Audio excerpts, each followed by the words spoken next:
تو اس کے گھر کی حالت ویسی ہی تھی۔ 3-4 آدمی وہاں بیٹھے ہوئے تھے جو شاید تبرک لینے کے لیے آئے تھے، پر یہ بھی اس علاقے کے نہیں لگتے تھے، یعنی جن کو تبرک دیا جا رہا تھا وہ ان علاقوں کے نہیں تھے جہاں سے یہ آدمی تعلق رکھتا تھا، بلکہ وہ باہر کے علاقے کے لوگ ہوتے تھے۔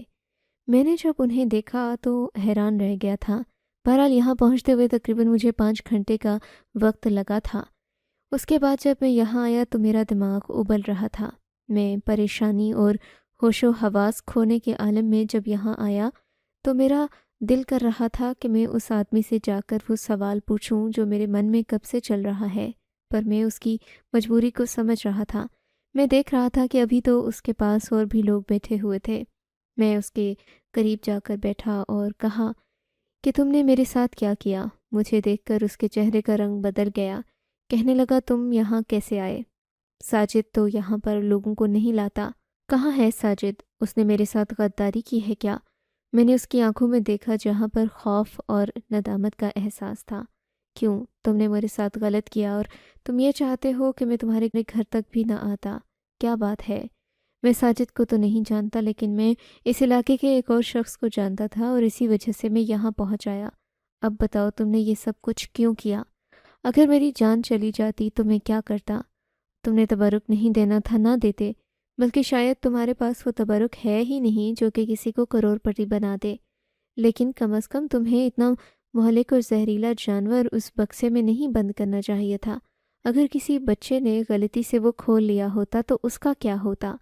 میں شک تو کر رہا تھا کہ تم جو کہہ رہے ہو وہ جھوٹ ہے، پر تم اتنے گھٹیا اور نیچ نکلو گے میں نے سوچا بھی نہیں تھا۔ تم نے ہماری جان لینے کی کوشش کی۔ کیا تم یہ سوچتے ہو کہ جو تمہیں روپیہ دیتا جائے وہ اس دنیا سے بھی رخصت ہو جائے، تاکہ کبھی تم سے یہ بات نہ پوچھ سکے کہ تم نے اس کے ساتھ دھوکہ کیوں کیا؟ اس آدمی کی نظریں جھک گئی تھیں۔ مجھے معاف کر دو، مجھ سے بہت بڑی بھول ہو گئی۔ میں پیسے کے لالچ میں آ گیا تھا۔ وہ کانپنے لگا، رونے لگا، مگر میں سمجھ گیا تھا کہ وہ یہ سب کچھ اپنی بیٹی کے لیے کر رہا تھا۔ اس کی بیٹی ایب نارمل تھی، جس کا سر اس کے جسم سے بڑا تھا، اور ظاہر ہے وہ چاہتا تھا کہ اپنی بیٹی کا علاج کروا سکے۔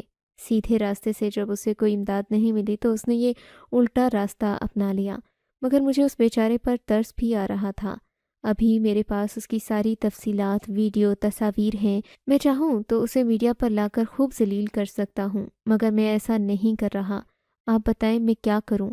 کیا مجھے اس کی حقیقت سب کے سامنے لانی چاہیے؟ آپ کو اگر یہ کہانی اچھی لگی ہے تو اس ویڈیو کو لائک کیجیے، اور اس طرح کی مزید کہانیاں سننے کے لیے ہمارے چینل کو ضرور سبسکرائب کیجیے۔